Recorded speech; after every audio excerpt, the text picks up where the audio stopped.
it's Janette here from Case Flower School, and big welcome to our latest tutorial which you've just added. But listen, make sure that you like and subscribe to our YouTube channel so that you can be kept up to date with all the new courses that we add each week. Big welcome everyone. So I've had lots of inquiries from people about eucalyptus wreaths. Eucalyptus is something that's so easy to grow, and there's so many different varieties. But also all your local flower shops, they all sell eucalyptus. And the more varieties of eucalyptus that you can include in your wreath, the nicer it's going to be. The scent at the moment here is absolutely beautiful. I have about 3 different varieties of eucalyptus, and I've already made it up into little bunches, but I'm just going to show you how I do it. So first of all, I get my bunches of eucalyptus and I just cut it all up into different sprigs. You can see there's one there, there's another sprig there.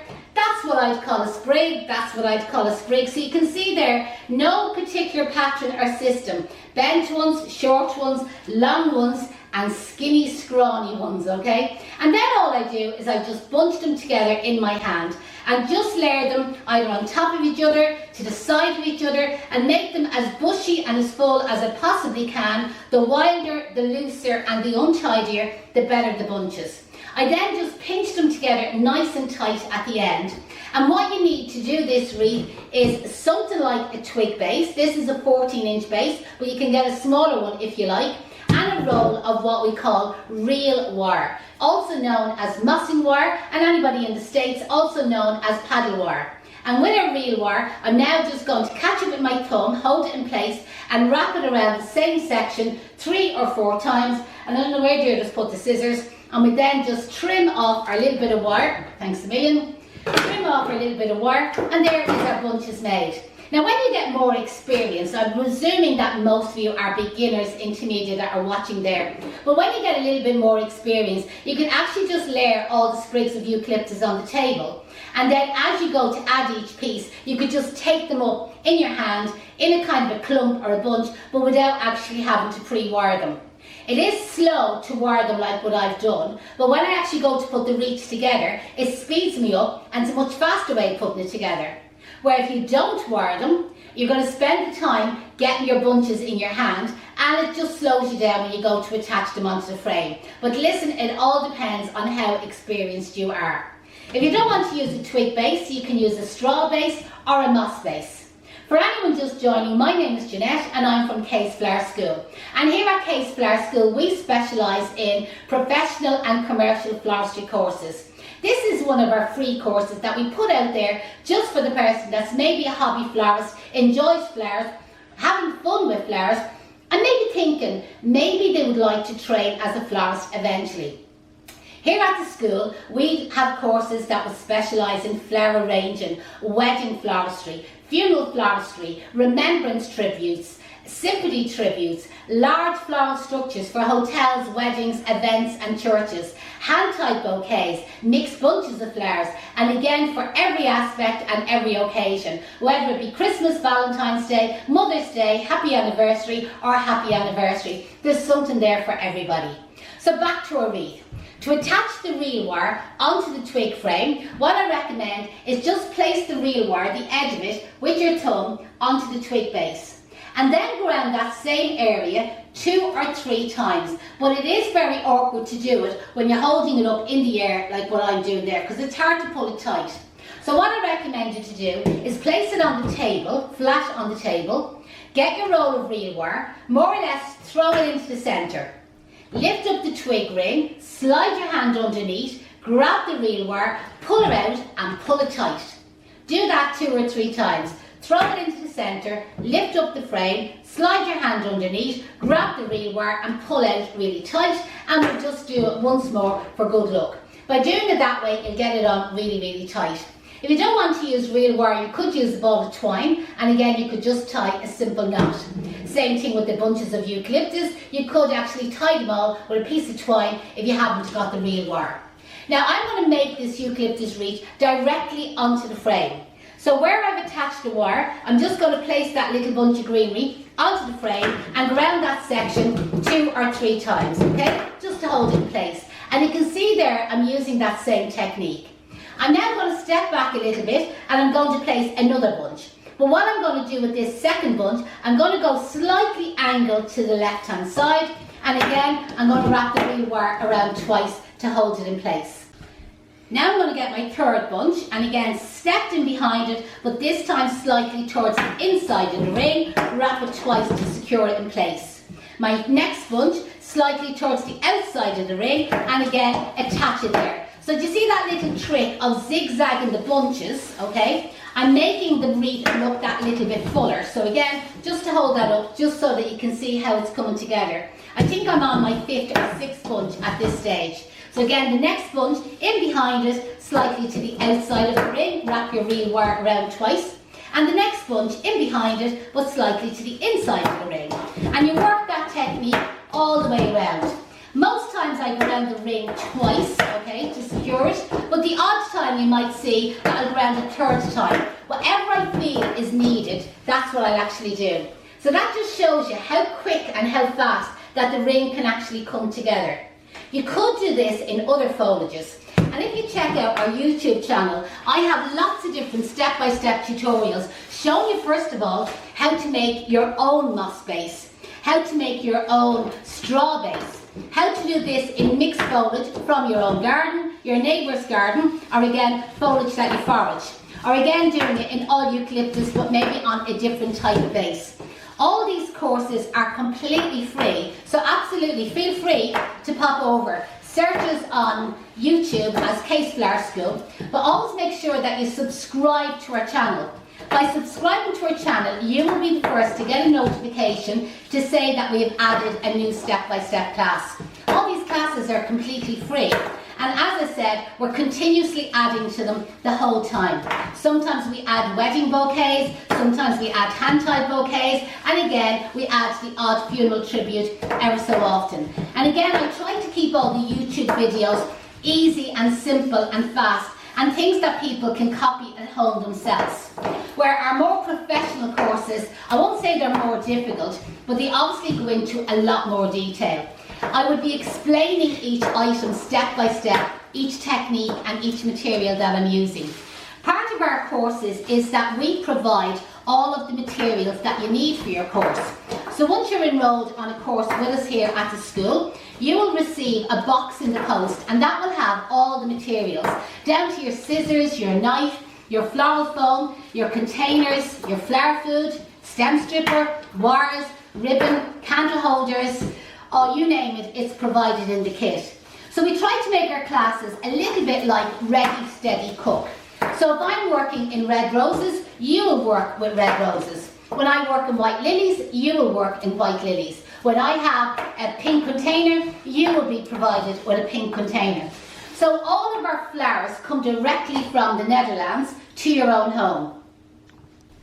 So no matter where our students are in the world, we can organise a fresh flower delivery. So normally what we do is we set everybody up with an account. The flowers are included in the price, by the way, so it's not going to cost you anything extra. But it's handy to have your own account, because in the future, when the courses are over and you want to be able to get your flowers wholesale, you'll still be able to do that as part of your career or your training to be a florist. So all our courses themselves are pre-recorded, a bit like this free class. Like, if you like, you can rewind this class and you can watch it over and over again. You can also fast forward it if I'm going too fast for you or too slow for you. And then also, if you want to speed it up, it is possible to speed it up as well. So back to our pre-recorded classes, the idea is that you can watch them around your own lifestyle. We would have students from all over the world, so some people are on a different time zone to Ireland or the UK. So again, we offer one-to-one mentoring. You might say, how does that work? Every student that's enrolled on our professional courses will be given a one-to-one WhatsApp number. That way then, they can ask questions on a one-to-one basis privately to me. It's not a WhatsApp group. Nobody else knows that you're asking a question. When you're making up your arrangements, you're able to send on step-by-step photographs for feedback, and again, in case you need any help or any support.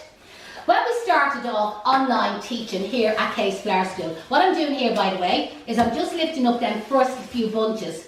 And I'm now tucking the end of this bunch in underneath it. I'm continuing on the zigzag, but just so that I don't flatten it down, you can see the way I'm kind of like bringing the wire in underneath that first bunch, so I'm not flattening it, okay? I often call that wiggling and wangling the wire around, you know what I mean? So that I don't flatten down them pieces. So you can see the way I need a few extra pieces, you see in this section here.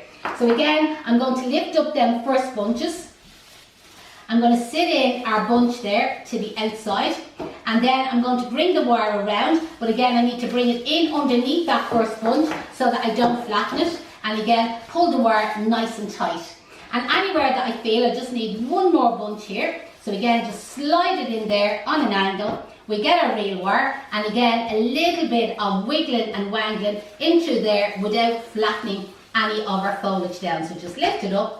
Lift up then a little bit, and around we go, nice and tight, and that way then I kind of camouflage or hide where I actually started the base. Just have one more little gap there, so I'm just going to bunch up these few little flittery bits of foliage. I must have measured that out to the last, okay? I'm just going to lift this up slightly, add in that little bunch, and again a little bit of wiggling with the wire in and out among the foliage, okay? So as not to flatten it down, and again catch in them last few pieces. And the great thing is I can kind of work my way around the base. You can see there lifting up some of the bunches, and again adding the wire in underneath so as not to flatten it. And then how we finish it off, it's really easy. What you just do is cut off the wire. Don't cut it too short, I often do. Leave the wire long, and then wiggle the wire in through the real wire that is wrapped around the twig ring. Or sometimes it's possible to actually wrap it around the twig ring itself, okay? Pull it tight and then go back in again. So again, I'm just kind of like catching the wire like a needle and thread, stitching it in underneath there until it comes back out. Come back out there for me, there we go. And again, pulling that nice and tight, and again, just pulling it nice and tight, and again, I'm going to go once more, just for good luck. So I went around twice already, different reel wires there. Here I am through the third one, and sometimes that's difficult. That went really easy that time. If you watch some of our other YouTube channels, you'll say, oh my God, she's struggling with that one. Cut off the little bit that's left and just flatten that down. And then the last thing is if you want to add on a bow. So we're definitely going for the 50 shades of green here today. So Deirdre's going to pass me the 20 gauge wires that is there behind her. And I'm just going to layer these 3 tails of ribbon. What's fashionable at the moment is to just have layers of ribbon rather than an actual bow. I'm just going to fold the ribbons in an angle that the right side is looking up. Now obviously with the wind blows them, we might see the odd wrong side. The right side is facing me at the moment. I'm now using a 20 gauge wire. I'm going to use 2 20 gauge wires at the same time. So I'm going to make a little bend at the top of the wire, okay? Hopefully you can see that against my hand. I'm going to place it on the end of the ribbon, and I'm going to wrap the 2 of them around the end. Now if you find that difficult to do, my hand is quite strong. If you find it hard to wrap the 2 wires at the same time, do them individually. Do one and then do the other one. What I'm now going to do is do the splits with the wire. So one wire is gone east and one wire is gone west. I'm now going to place the ribbons where I want them. I'm going to trim the ends of them. So I'm just going to get all the ends near enough the same length. Okay. And then what I do is I like to do that little fancy dove cut up into it. Use a ribbon scissors for this. So just do a little V cut up into the ends there. You can leave some of them a little bit longer, a little bit shorter if you want to. So again, a little fold, make a little dove cut, a V angle up into the ribbon of it, and it just fancies off the end of the ribbon and it makes them look nice, okay? So now I have my 2 legs, my 2 wires, okay, going in different directions. I'm just going to place the ribbon onto the base. And one of the wires is going to go towards the inside of the ring, and one of the wires, and I'm going to wiggle it down in among that green ring, and one of the wires is going to go around the outside of the ring, but again I'm wiggling it or inserting it kind of through the green so you can't really see it. So then the 2 wires are going to come here at the back. They're just meeting at the back. It's hard for you to see it, but just believe me. And I'm just twisting these 2 wires around each other, okay? And then I'm going to cut off the surplus. And then I'm going to flatten down the bit that's sticking out so it's not going to scratch the door. So just press it into the twig ring. And then I'm going to come back here and just manoeuvre the ribbons just so that they're hanging down. This sort of style is very much on trend at the moment, just to have trails of ribbon hanging down instead of bows. But But again, if you go back to our other tutorials, I have hundreds of videos on YouTube, and some of them I have put bows on and some of them I haven't. Now when I'm looking at it this way on the table, I'm saying, God, isn't that lovely when all the ribbons spread out? But I know when I hang it up on the door, all the ribbons are going to fall down. But just to kind of give you an idea, now for hanging it on the door, you could hook a ribbon around it or a piece of twine and hang it onto your knocker or your doorknob. Or I actually have a proper door wreath holder on my door, so all I actually have to do is just sit that on it. But there is your eucalyptus door wreath, or the door jewellery as it's called now, or door decor. They're very much on trend. Everybody wants a door wreath on their door. There's something wrong with you if you haven't got one on your door. And this one, as I said, is so inexpensive to make. Even to buy the foliage, it still works out inexpensive. And if you have the eucalyptus grown in your garden, you're absolutely flying. This would make a lovely gift for anybody. And again, if I do have more experienced florists watching there, we do have a step-by-step workshop showing you how to run your own workshop. And again, teaching other people how to make door wreaths. Again, all you have to do for any information on any of the classes held here at the school, drop me an email, info@caseflowerschool.com. If there's anybody watching and you're thinking about training to be a florist, why don't you drop the girls in the office an email and request the free taster course. This is a free step-by-step fresh flower arranging course, and it'll explain the structure of how our courses run, about the flower deliveries, about the materials, but also about funding. There's lots of funding there. Even if you are an overseas student or an overseas florist, there's lots of funding there available. There's funding also for unemployed people, self-employed people, and also employed people. Again, any questions, drop me an email, info@caseflowerschool.com. And by the way, make sure when you're on the YouTube channel to subscribe to it. That way then you'll always get the notification when I add new tutorials, which I do most weeks. So again, make sure to subscribe to the YouTube channel and you'll be kept up to date, and they're all completely free.